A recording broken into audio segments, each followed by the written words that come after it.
During the Cold War, a team of scientists work on a designated group of people, altering their DNA to enhance their physical abilities and give them superhuman strength. The test subjects include Xenia, with the power of invisibility, cliché. She can also transform her body into water, Khan, who has super speed, Arceus, with the ability to transform into a bear, giving him super strength, and Lur, who can control rock and stone, basically an earthbender. The four of them also age super slowly.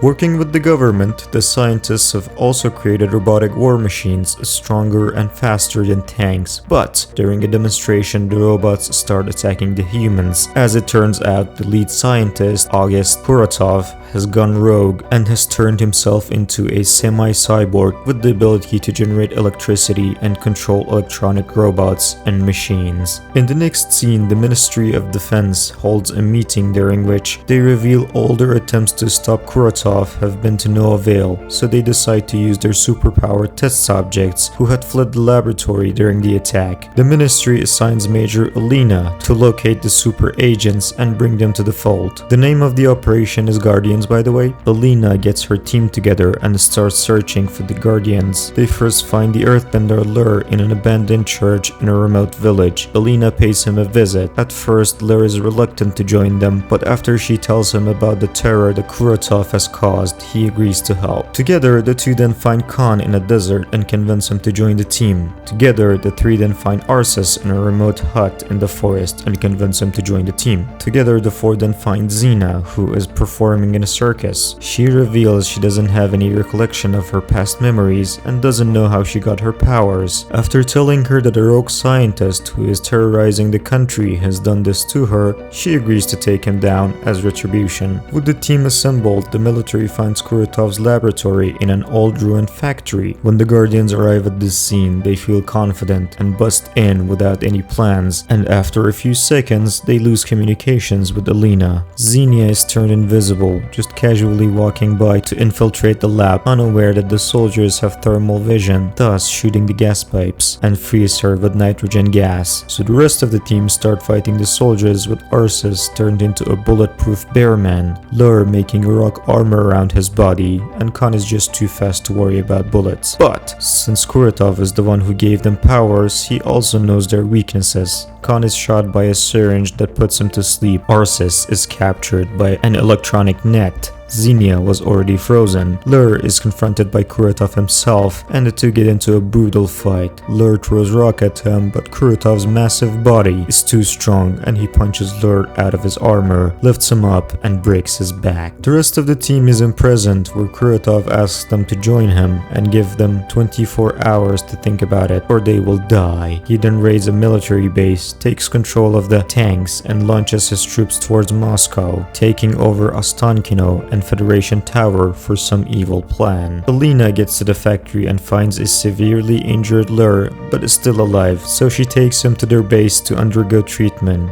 While Lur recovers, he contemplates how his superhuman abilities keep him from aging normally. He has remained the same age while his wife and grandchildren have grown old and passed away. Just then, they are approved by an old scientist who was Kuratov's partner and rival. He offers to help and injects Lur with a serum that cures him quickly, while Alina gets intel on the Guardians' whereabouts and frees them. Back at the towers, Kuratov plans to transmit a signal to an old Soviet satellite, which will then be relayed to every other satellite orbiting the Earth, enabling him to seize control of all the world's technology. The military decides to send fighter jets to destroy the tower. As they approach the tower, they get into a battle with the robots. One of the jets manages to pierce through and take a shot, but the tower is being protected by a force field and the mission fails quickly. Back at the base, the military has created special suits for the Guardians, an automatic machine gun for Arceus, a bulletproof suit for Khan, a rock suit that can be used as a whip for Lur, and a special suit for Xenia that allows her to make anything she touches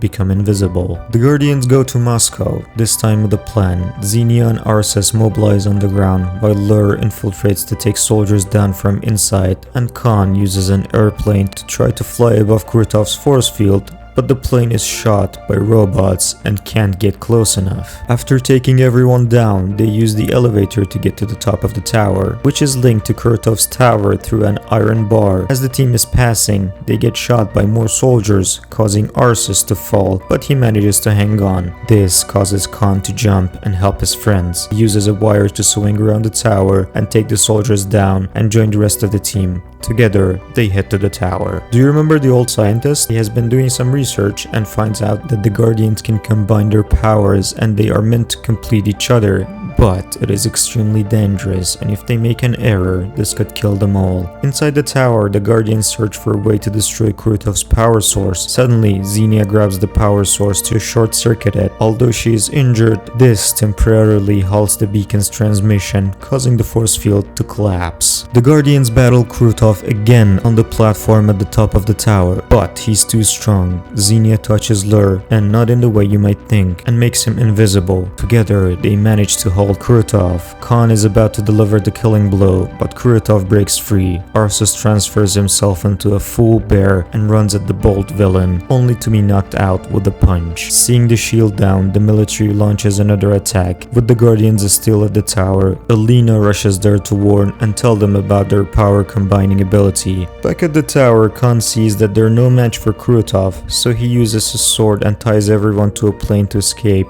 But Kuratov interferes with the plane's control, causing it to crash. But just before that, Khan cuts the rope and the Guardians fall into water as the plane explodes on the ground. Just then, Alina arrives at the scene. As the military missiles are headed to the tower, Kuratov uses his power to dismantle them. He then proceeds to finish the transmission. Alina informs the Guardians that as superhumans, they can combine their energy and release it as a powerful blast, though this could be fatal. The team accepts the risk and touch each other, not in a way you were thinking, and generate a powerful blast energy that destroy Kuratov's tower and the supporting skyscraper, causing Kuratov to fall to his demise. In the ending scene, the Guardians have survived, of course, and they are standing at the top of a bridge with Major Alina as Moscow is being rebuilt. The team chooses to go back to their normal life now that the conflict is over, but express their preparedness to help if there need be. As they are walking away, Alina shockingly reveals that they have found other Guardians.